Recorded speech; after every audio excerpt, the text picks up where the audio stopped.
Dalam proses belajar pembelajaran, terkadang kita menemukan ada banyak kasus ataupun kendala dengan siswa, siswi, dan juga anak didik kita. Ada beberapa kasus yang saya hadapi, pengalaman saya sebagai guru ya, pengajar.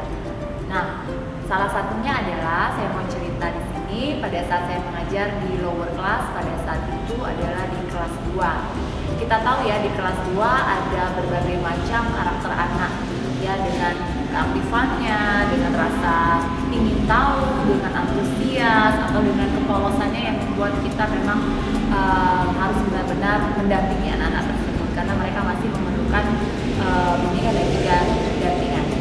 Kemudian yang terjadi adalah pada saat itu saya dipanggil karena pada saat itu ada dua anak saya yang berkelahi. Nah, kita menemukan ya ada banyak sering ya kita temukan misalnya ada anak yang berkelahi. Nah, kenapa bisa mereka berkelahi? Ternyata mereka saling mengejek. Saya dipanggil, Miss, ada yang berkelahi karena pada saat itu di kelas ada students leadernya ya, ada ketua kelasnya. Kenapa ada yang berkelahi? Kemudian saya dapatkan di kelas ada dua anak yang sudah berdiri, mereka yang ribut tadi, yang berkelahi. Kemudian setelah itu saya bawa anak-anak tersebut, dua anak tadi saya pindahkan ke ruangan yang lain, jadi agar anak-anak yang lain bisa tetap melanjutkan pembelajaran.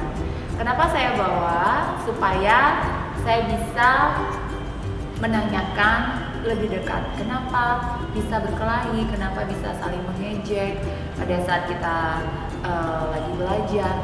Nah, ternyata yang terjadi adalah hal sepele ya. Kemudian setelah saya mengetahuinya sebagai wali kelas, apalagi untuk anak-anak yang lower kelas, kita harus tahu betul bagaimana sifat ataupun karakter anak-anak kita. Jadi kalau yang terjadi kita harus selalu tahu ya secara detail. Nah, setelah terjadi, anak-anak kemudian saya berikan penyelesaian, saya damaikan. Karena sampai sebelum mereka pulang ke rumah, masalah yang terjadi di kelas ataupun di sekolah harus sudah selesai ataupun clear. Jadi pada saat ke rumah mereka bisa tidak ada lagi masalah ya. Jadi saya selesaikan, saya berikan solusi. Kita sebagai teman dengan teman harus saling menghargai, tidak boleh kita mengejek apalagi menghina ya. Jadi setelah semuanya selesai, saya juga berikan informasi kepada wali murid ataupun kepada orang tua. Saya infokan kepada mereka bahwa hari ini anak-anaknya ada yang berselisih paham sehingga mereka berkelahi.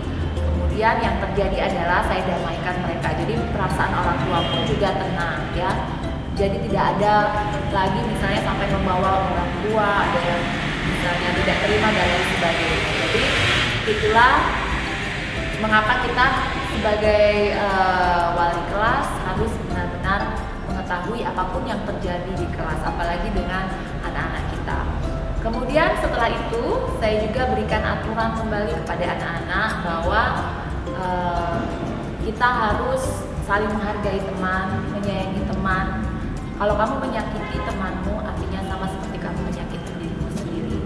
Kemudian yang terjadi berikutnya adalah benar-benar bahwa kita harus berkomunikasi baik kepada orang tua, apalagi kepada anak. Kita mengadakan pendekatan